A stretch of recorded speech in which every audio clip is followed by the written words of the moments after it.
12 मार्च से पाकिस्तान और अफगान शहरियों का अमेरिका में दाखिला बंद होने का खदशा। ट्रंप इंतजामिया ने नई वीजा पॉलिसी का ऐलान कर दिया। गैर मुल्की खबर एजेंसी के मुताबिक ट्रंप इंतजामिया ने काबीना में मुकम्मल या जुज़वी सफरी पाबंदियों के लिए मुल्कों के नाम मांग लिए। पाकिस्तान और अफगानिस्तान का नाम मुकम्मल सफरी पाबंदी के लिए तजवीज़ किया जा सकता है।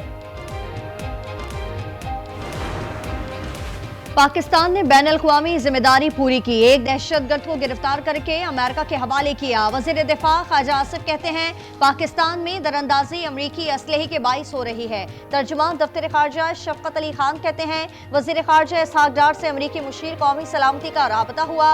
अमरीका अपने छोड़े गए हथियार अफगानिस्तान से वापस ले तो खित्ते में अमन बहाल होगा।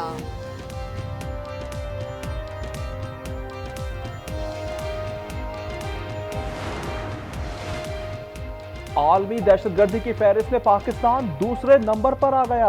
बर्किना फासो का पहला नंबर। Institute for economics and peace की 163 ममालिक की ग्लोबल टेररिज्म इंडेक्स जारी।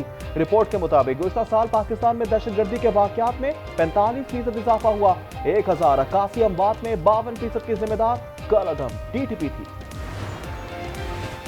सेनेटर ओन अब्बास की गिरफ्तारी के खिलाफ पीटीआई अरकान का सेनेट में एहतजाज और वॉकआउट। शिबली फराज का कहना था बताएं इस ऐवान में कोई तौक़ीर या तक़द्दुस है या नहीं। सेनेटर अली जफर का कहना था सेनेटर ओन अब्बास को आज के इजलास में बात करने से रोका गया था। डिप्टी चेयरमैन ने आज ही मुफस्सिल रिपोर्ट तलब कर ली।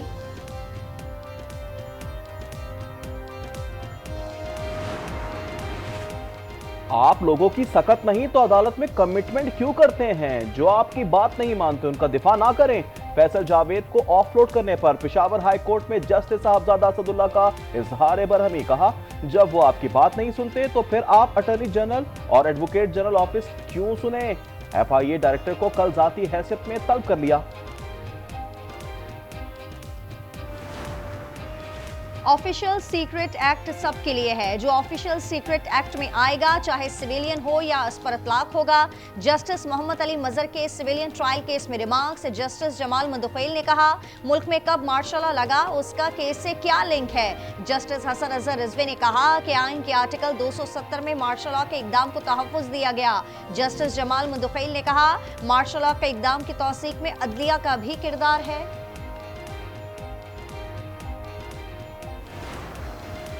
इस्लामाबाद में मकामी अफराद की जमीनें जबरदस्ती लेने का केस है। सीडीए सुप्रीम कोर्ट के अहकाम पर अमल दरामद करने से गुरेजा। जस्टिस मंसूर और जस्टिस अकील अब्बासी ने 3 फरवरी को 15 रोज में वायदों का रिकॉर्ड जमा कराने का हुक्म दिया था।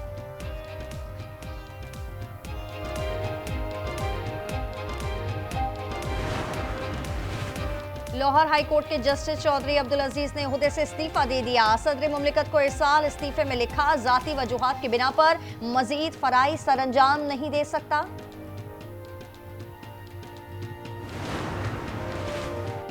रिटेलर्स, प्रॉपर्टी मालिकान और ज़राई आमदन को टैक्स नेट में लाने का इम्कान। ज़राए के मुताबिक 1 अप्रैल से सख्त मालियाती इकदाम उठाने पर गौर। बराह रास्त टैक्सों को बढ़ाया जा सकता है। IMF वक्त के साथ मुज़ाकरात के चौथे रोज रेवेन्यू का हदफ 12.5 ट्रिलियन रुपए से कम करने पर तबादला ख्याल।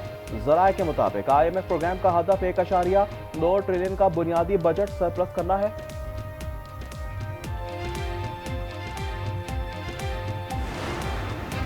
सत्रह साल से एक ही सियासी जमात की हुकूमत है। शहर की सड़कें चीख चीख कर शहर के हालात और हुकूमत की काबिलियत बता रही हैं। चेयरमैन MQM खालिद मकबूल सिद्दीकी कहते हैं कि MQM सिर्फ एक है, उसकी कोई ब्रांच नहीं है। मुस्तफा कत्ल केस। कराची में मंशियात का धंधा कहां तक फैला हुआ है। गुलिस्तान जौहर से मंशियात स्मगलिंग में मुलविस 2 मुल्जिमान गिरफ्तार। पुलिस ने 20 लाख रुपए मालियत की कोकेन पकड़ ली। पुलिस के मुताबिक मुल्जिमान लाहौर से मंशियात मंगवाकर कराची में बेचते थे।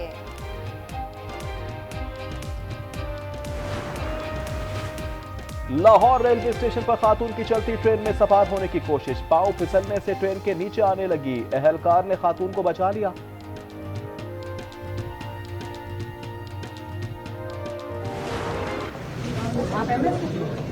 आपको तो कुछ पता नहीं।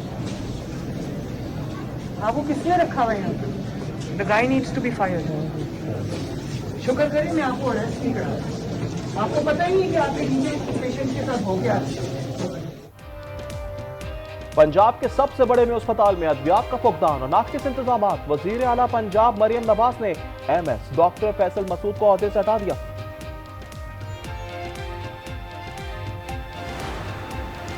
साबिक हेड कोच जेसन गैलेस्पी के आकिब जावेद पर संगीन इल्जामात, जोकर करार दे दिया। कहा आकिब जावेद ने तमाम फॉर्मेट को कोच बनने के लिए मेरे और गैरी क्रिश्चियन के खिलाफ मुहिम चलाई। अप्रैल में रेड बॉल हेड कोच बनने वाले जेसन गैलेस्पी भी 8 माह बाद उन्होंने इस्तीफा दे दिया था। कराची वाले हो जाए होशियार, आइंदा चंद रोज में सूरज आग बरसाने को तैयार। महकमा मौसमियात के फोकल पर्सन अंजुम नजीर का कहना है कि 7 रोज तक पारा 36 से 38 डिग्री तक जाने का इम्कान है। 12 मार्च से मौसम फिर तब्दील हो जाएगा। शाम के शहरियों का जज्बा ईमानी बुलंद, मलबे के ढेर पर इफ्तार दस्तरखान सजा लिया। बच्चों और बड़ों ने मिलकर इफ्तारी की। दमिश्क और हलफ में लजीज पकवानों की खरीदारी। और आज न्यूज की खुसूसी नशरियात, बारान रहमत ने अवाम के दिल जीत लिए। सिद्रा इकबाल की मेजबानी में अफ्तार ट्रांसमिशन समाजी और इस्लामी मसाइल पर ईमान अफरोज को